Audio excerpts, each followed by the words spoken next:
ಹಾಕಿದ್ರೆ ಮರಿಗಳು ಚೆನ್ನಾಗಿ ತೆಗೆದು ಖರ್ಚು ಅಷ್ಟೇ ಬರುತ್ತೆ. ನಮಗೆ ಖರ್ಚು ಯಾವಾಗ ಜಾಸ್ತಿ ಬರುತ್ತೆ ನಮಗೆ ಆದಾಯದ ಪ್ರಮಾಣ ಕಡಿಮೆ ಆಗುತ್ತೆ. ಆದಾಯದ ಪ್ರಮಾಣ ಕಡಿಮೆ ಆದಾಗ ಏನಪ್ಪ ಇಷ್ಟು ಕೆಲಸ ಮಾಡಿ ಇಷ್ಟು ಆದಾಯ ಬರ್ತಾ ಇದೆಯಲ್ಲ, ಟರ್ನ್ ಓವರ್ ಜಾಸ್ತಿ ಇರುತ್ತೆ, ಆದಾಯ ಕಮ್ಮಿ ಇರುತ್ತೆ. ಅದರಿಂದ ನಾವು ಸಿಂಪಲ್ಲಾಗಿ ಹಿಂಗೆ ಮೈಂಟೈನ್ ಮಾಡ್ತಾ ಇದ್ದೀವಿ.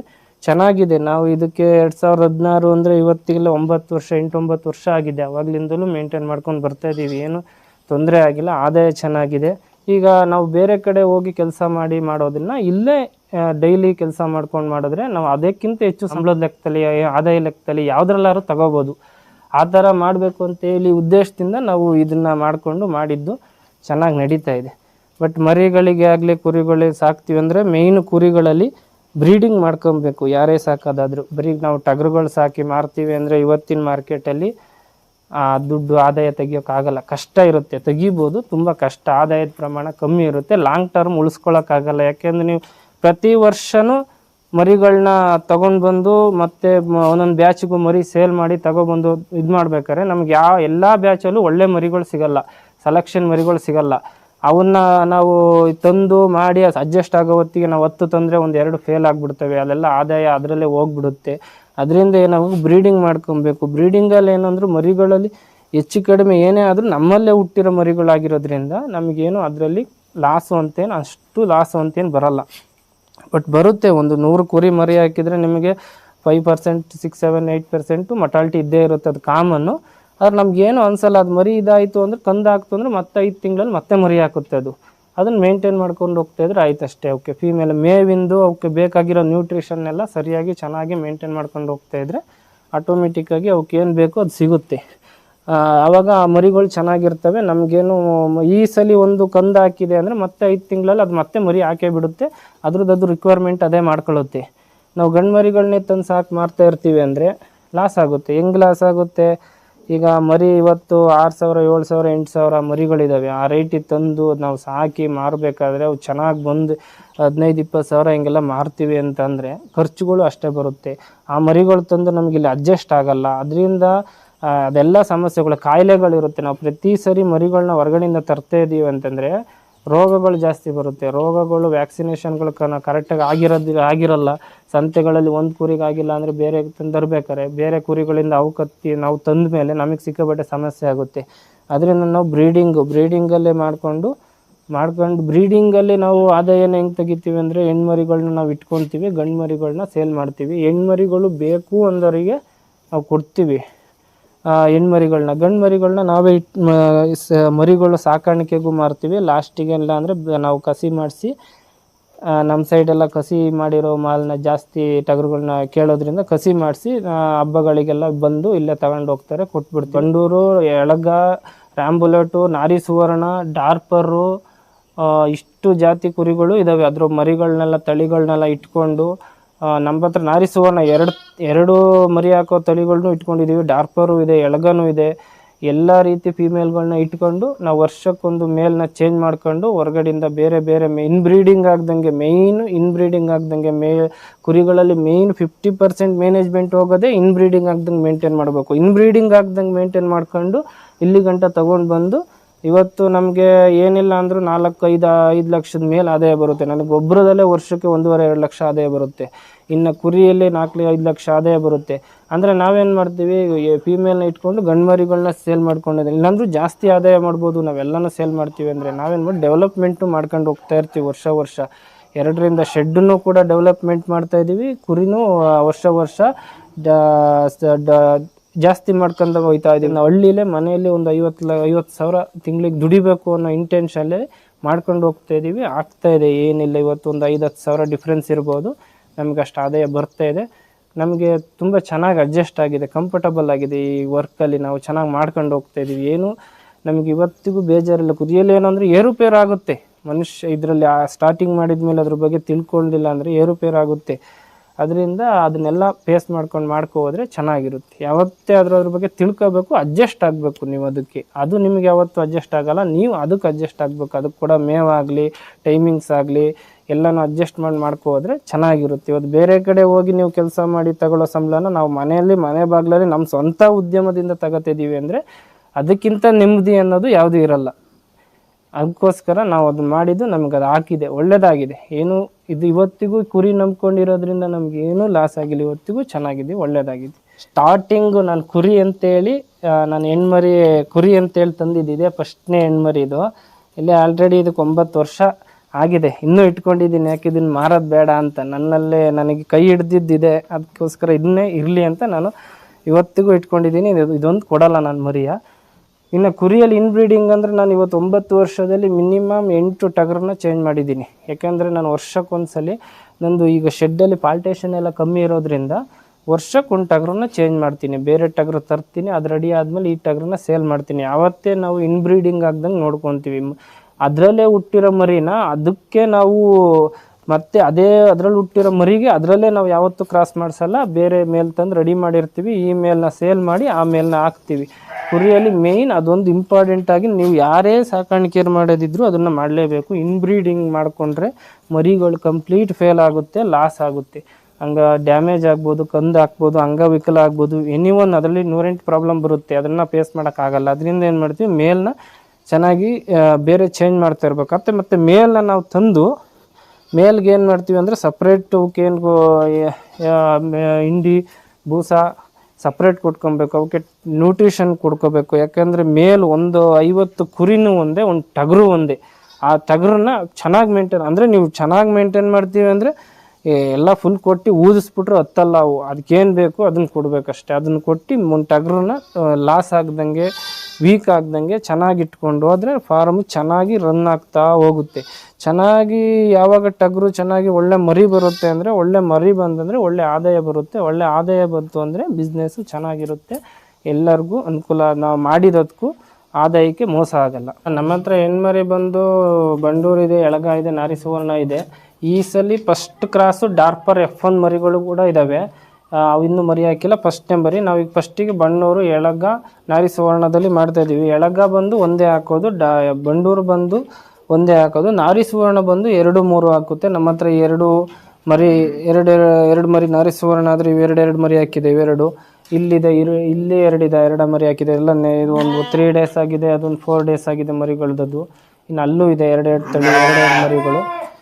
ಇನ್ನು ಇವೆಲ್ಲ ಬಂಡೂರೆಲ್ಲ ಆದರೆ ಒಂದೊಂದೇ, ಎಳಗಾದರೂ ಒಂದೊಂದೇ ಹಾಕೋದು. ಬಟ್ ಈ ಬಂಡೂರು ಬಂದು ಒಂದೊಂದೇ ಹಾಕಿದ್ರು ಮರಿ ಚೆನ್ನಾಗಿ ಬರುತ್ತೆ, ಎಳಗನೂ ಚೆನ್ನಾಗಿ ಬರುತ್ತೆ, ನಾರಿ ಸುವರ್ಣನೂ ಕೂಡ ಚೆನ್ನಾಗಿ ಬರುತ್ತೆ. ಈ ಡಾರ್ಪರಿ ಕ್ರಾಸ್ ಮಾಡಿಸೋದ್ರಿಂದ ಒಂದು 3 ತಿಂಗಳಿಗೆ ಟ್ವಿನ್ಸ್ ಬಂದರೆ ನಾರಿ ಸುವರ್ಣದಲ್ಲಿ ಒಂದು 15 kg ಅವರೇ, 2 ಮರಿ ಒಂದು 15 kg ಬರುತ್ತೆ. 1 kg ಅವರೇಜ್ ಆಚೆ ಈಚೆ ಬರುತ್ತೆ. ಒಂದು ಸಿಂಗಲ್ ಬಂಡೂರು ಬರೋದ್ರಿಂದ ಒಂದು 18-20 kgವರೆಗೂ ಬಂಡೂರು ಬರ್ತವೆ. ಎಳಗದಲ್ಲಾದರೆ 22-23 kg ಬಂದ್ಬಿಡುತ್ತೆ. ಅದು ಯಾಕಂದರೆ ದೊಡ್ಡ ಕುರಿ ಆಗಿರೋದ್ರಿಂದ ಮರಿ ಹುಟ್ಟ ಮರಿಗಳೇ ಒಂದು 200 ಗ್ರಾಮ್ ಜಾಸ್ತಿ ಇರುತ್ತೆ. ಅಲ್ಲಿಂದಲೂ ಒಂದು 2-3 kg ಜಾಸ್ತಿ ಬೆಳವಣಿಗೆ ಆಗ್ತವೆ ಮರಿಗಳದ್ದು. ಇನ್ನು ಮರಿಗಳು ಸ್ಟಾರ್ಟಿಂಗು ಏನೀಗ 155 ದಿನ, 150 ದಿನ, 140 ದಿನಕ್ಕೆ ಏನು ಮರಿ ಹಾಕುತ್ತೆ ಪ್ರೆಗ್ನೆಂಟಾಗಿ. ಮರಿ ಹಾಕಿದ ದಿನ ನಾವು ಮರಿ ಈಗ ಫಸ್ಟು ಅದ್ರದ್ದು ಒಕ್ಕಲು ಇದಾದಮೇಲೆ ಅದಕ್ಕೆ ಅಯೋಡಿನ್ ಟಿಂಚರ್ ಹಾಕ್ಬಿಟ್ಟು ಸ್ವಲ್ಪ ಅದಕ್ಕೆ ಇನ್ಸ್ಪೆಕ್ಷನ್ ಆಗ್ದಂಗೆ ಟಿಂಚರ್ ಹಾಕ್ತೀವಿ ಸ್ಟಾರ್ಟಿಂಗು. ಟಿಂಚರ್ ಹಾಕಿದ್ಮೇಲೆ ಮರಿ ಹಾಲು ಕುಡಿಸ್ಕೊಂತ ಇದೆಯಾ ಇಲ್ವಾ ಅಂತ ಅದ್ರವು ಹಾಲ್ಗಿಲ್ ಕುಡಿಸ್ಕೊಂತ ಎಲ್ಲ ಮರಿಗೆ ಏನಾದರೆ ಸ್ವಲ್ಪ ಕಂಪಾರ್ಟ್ಮೆಂಟು ಒಂದೊಂದಕ್ಕೆ ಸಪ್ರೇಟ್ ಇರುತ್ತೆ, ಅಲ್ಲಿ ಹಾಕ್ತೀವಿ ಒಂದು 2 ಡೇಸ್. ಹಾಕಿದ್ಮೇಲೆ ಮರಿ ಅದ್ರದ್ದು ಎರಡೂ ಚೆನ್ನಾಗಿ ಆ್ಯಕ್ಟಿವ್ ಆಗಿ ಹಾಲು ಕುಡಿಸ್ಕೊತಾಯಿದೆ ಕನ್ಫರ್ಮ್ ಆದಮೇಲೆ ಮತ್ತು ಈ ಕುರಿಗಳ ಜೊತೆ ಅಂದರೆ ಹೆಣ್ಣು ಮರಿಗಳನ್ನೇ ಸಪ್ರೇಟ್, ಅಂದರೆ ಗಬ್ಬವು ಮರಿ ಹಾಕ್ತವನ್ನೇ ಸಪ್ರೇಟ್ ಇಟ್ಕೊಂಡಿರ್ತೀವಿ, ಅದರೊಳಗೆ ಹಾಕ್ತೀವಿ. ಇದರಲ್ಲಿ ಗಬ್ಬಾಗಿರೋವು ಇರ್ತವೆ. ಇದೆಲ್ಲ ನೆನ್ನೆ ಅದು ನೆನ್ನೆ ರಾತ್ರಿ ಹಾಕಿರೋದು, ಅದು ಅಲ್ಲಿರೋದು ಅದು ಕೂಡ ರಾತ್ರಿನೇ ಹಾಕಿರೋದು. ನೆನ್ನೆ ಒಟ್ಟಿಗೆ 3 ಹಾಕಿದವು, ಅಲ್ಲ ಆ ಕಡೆ ಒಂದಿದೆ, 3 ಹಾಕಿದವು. ಇದರಲ್ಲೂ ಅಷ್ಟೇ, ಇದೆಲ್ಲ ಒಂದು 4-5 ದಿನ, ಒಂದು ವಾರ ಆಗಿರೋ ಮರಿಗಳು ಇಲ್ಲಿರ್ತವೆ. ಎಲ್ಲ ಒಟ್ಟಿಗೆ ಹೆಣ್ಮರಿಗಳೇ ಇರ್ತವೆ, ಇಲ್ಲಿಗೆ ಹಾಕ್ತೀವಿ. ಮತ್ತು ಇನ್ನೊಂದು ನಾರಿ ಸುವರ್ಣದಲ್ಲಿ ಮಾತ್ರ 2 ಮರಿ ಬಂದರೆ ಅವಕ್ಕೆ 1 ಮಂತ್ 1 ತಿಂಗಳಾರು ಸಪ್ರೇಟ್ ಇಟ್ಬೇಕು ಅವನ್ನ. ಅದನ್ನು ಯಾಕೆಂದರೆ ಮರಿಗಳು ಒಂದು ಸ್ವಲ್ಪ ಸಿಂಗಲ್ ಬರೋಕ್ಕಿಂತ ಅದು ಸ್ವಲ್ಪ ಮರಿ ಸಣ್ಣಾಗಿರ್ತವೆ, ಸ್ವಲ್ಪ ವೆಯ್ಟಲ್ಲೆಲ್ಲ ಆಗಲಿ, ಅವನ್ನ ಸಪ್ರೇಟ್ ಇಡಬೇಕು. ಅದಕ್ಕೆ ಸಪ್ರೇಟ್ ಇಟ್ಕೊಂಡು ಅವಕ್ಕೆ ಸಪ್ರೇಟ್ ಫೀಡಿಂಗ್ ಮಾಡ್ಕೊಬೇಕು. ಸಪ್ರೇಟ್ ಫೀಡಿಂಗ್ ಮಾಡ್ಕೊಂಡು ಮರಿನ ಸ್ವಲ್ಪ ನಾವು 2 ಮರಿಗೂ ಹಾಲು ಆಗೋ ಥರ ಒಂದು ಸ್ವಲ್ಪ ಸಪ್ರೇಟ್ ಫೀಡಿಂಗ್ ಎಲ್ಲ ಮಾಡಿ, ನ್ಯೂಟ್ರಿಷನ್ ಒಳ್ಳೆ ಫುಡ್ನ ಸಪ್ರೇಟಾಗಿ ಇಟ್ಟು ಸಪ್ರೇಟಾಗಿ ಕೊಟ್ಟು ನಾವು ಮೇಂಟೈನ್ ಮಾಡ್ಕೊಬೇಕಾಗುತ್ತೆ. ಇನ್ನು ಇಲ್ಲಿ ನಾವು ಮುನ್ಗಡೆ ಏನು ಕ್ರಾಸ್ ಮಾಡಿಸ್ತೀವಿ ಅಲ್ಲಿಂದ ಪ್ರೆಗ್ನೆಂಟ್ ಆಗಿರೋವನ್ನ ಇಲ್ಲಿ ಹಾಕ್ತೀವಿ. ಇಲ್ಲಿ ಪ್ರೆಗ್ನೆಂಟ್ ಆಗಿ ಮರಿ ಹಾಕಿ 1 ವಾರ ಆದಮೇಲೆ ಇಲ್ಲಿಗೆ ಹಾಕ್ತೀವಿ 1 ತಿಂಗಳವರೆಗೂ. ಇಲ್ಲಿಂದ 1 ತಿಂಗಳಾದಮೇಲೆ ತೆಗೆದು ಮತ್ತೆ 1 ತಿಂಗಳಿಂದ 2ನೇ ತಿಂಗಳವರೆಗೂ ಇಲ್ಲಿಗೆ ಹಾಕ್ತೀವಿ. ಇಲ್ಲಿ ಹಗ್ಲೊತ್ತು ಮರಿಗಳು ಇಲ್ಲಿ ಇರ್ತವೆ, ತಾಯಿದೀರು ಆಚೆ ಕಡೆ ಬಿಡ್ತೀವಿ ಕ್ರಾಸಿಂಗಿಗೆ. ಗಂಡು ಟಗರು ಅಲ್ಲೇ ಇರುತ್ತೆ, ಅವಕ್ಕೆ ಮತ್ತೆ ಕ್ರಾಸ್ ತೊಗೊತವೆ. ಏನು ಮರಿಗಳು ಹಾಲು ಕುಡಿಸ್ಕೊಂತ ಅವು ಅಲ್ಲೇ ಕ್ರಾಸ್ ತೊಗೊತವೆ. 3 ತಿಂಗಳು 3.5 ತಿಂಗಳಿಗೆ ಹಾಲು ಬಿಡಿಸಿದ್ಮೇಲೆ ಅವು ಮರಿಗಳನ್ನ ತೆಗಿತೀವಿ. ಅವದಿರು ಅಲ್ಲೇ ಇರ್ತವೆ. ಪ್ರೆಗ್ನೆಂಟ್ ಕನ್ಫರ್ಮ್ ಆಗಿ 4 ತಿಂಗಳು ಮೇಲೆ ನಮಗೆ ಕನ್ಫರ್ಮ್ ಆದಾಗ ಮತ್ತೆ ತೆಗೆದು ಇಲ್ಲಿಗೆ ಹಾಕ್ತೀವಿ. ಅದೇ ರೊಟೇಷನ್ ಮತ್ತೆ ಅದೇ ಥರ ರೊಟೇಷನ್ ಆಗ್ತಾ ಇರುತ್ತೆ. ಇಲ್ಲಿ ಅಗ್ಲೊತ್ತು ಮರಿಗಳು ಇಲ್ಲಿ ಬರ್ತವೆ. ಇಲ್ಲಿ ಏನು 1 ತಿಂಗಳು ಮೇಲ್ಪಟ್ಟು ಮರಿಗಳನ್ನೆಲ್ಲ ಅಗ್ಲೊತ್ತು ಇಲ್ಲಿ ಬಿಟ್ಬಿಟ್ಟು ಏನಾದರೂ ನೆಗಿತವೆ ಅಂದರೆ ಈ ಪೈಪ್ನಲ್ಲಿ ಅಡ್ಡ ಕಟ್ಟಿ ಅವಕ್ಕೆ ಇಲ್ಲಿ ಮೇವು ಹಾಕ್ತೀವಿ. ಆ ಮೇವಲ್ಲಿ ಏನಂದರೆ ನಮಗೆ ಆ ಮರಿಗಳಿಗೆ ಅಂತಲೇ ನಾವು ಸಪ್ರೇಟ್ ಸೈಲೇಜ್ ಮಾಡಿ ಇಟ್ಕೊಂಡಿರ್ತೀವಿ. ಅವಕ್ಕೆ ಏನಂದರೆ ರಾಗಿ, ಹುರುಳಿ, ಜೋಳ 3 ಮಿಕ್ಸ್ ಮಾಡಿರೋಂಥ ಮೇವನ್ನ ಅವಕ್ಕೆ ಅಂತ ಸಪ್ರೇಟ್ ಇಟ್ಕೊಂಡಿರ್ತೀವಿ. ಬೆಳಿಗ್ಗೆ ಅವಕ್ಕೆ ಹಾಕ್ಬಿಡ್ತೀವಿ. ಅವಕ್ಕನ್ನು ಅವು ಫುಲ್ಲು ತಿನ್ಕೊಂಡ್ಮೇಲೆ 2 ಗಂಟೆ 3 ಗಂಟೆ ತಿಂದಾದ್ಮೇಲೆ ಅವನ್ನ ಮತ್ತೆ ಅವದಿರ ಜೊತೆ ಆಚೆ ಕಡೆ ಬಿಡ್ತೀವಿ. ಮತ್ತು ನೈಟು ಅದ್ರ ಮರಿಗಳು ಈ ರೂಮಿಗೆ ಮತ್ತೆ ಇಲ್ಲೇ ಮಿಂಗಲ್ ಆಗಿ ಇದ್ರೊಳಗಡೆ ಇರ್ತವೆ, ಹಾಲು ಕುಡಿಸ್ಕೊಂಡು ಇಲ್ಲಿರ್ತವೆ. ಬೆಳಿಗ್ಗೆ ಮತ್ತೆ ಅದೇ ಥರ ರೊಟೇಷನ್ ಆಗುತ್ತೆ. ಮರಿಗಳಲ್ಲಿ ಈಗ ಮೇನು ಫಸ್ಟು ಮರಿ ಹಾಕಿದ ದಿನ ಅದಕ್ಕೆ ಏನು ಟಿಂಚರ್ ಹಾಕಿ ಒಕ್ಲಕ್ಕೆ ಇನ್ಸ್ಪೆಕ್ಷನ್ ಆಗ್ದಂಗೆ ನೋಡ್ಕೋಬೇಕು. ನೆಕ್ಸ್ಟ್ ಬಂದು ಹಾಲು ಜಾಸ್ತಿ ಕುಡಿದು ಇದಾದರೆ ಈಕ್ವಲ್ ಇನ್ಸ್ಪೆಕ್ಷನ್ ಆಗುತ್ತೆ. ಅದಕ್ಕೆ ಔಷಧಿ ಹಾಕೋಬೇಕು. ಹೊಟ್ಟೆ ನೋವಾಗೆ ಮರಿ ಎದ್ದು ಓಡಾಡ್ದಂಗೆ ಆಗುತ್ತೆ.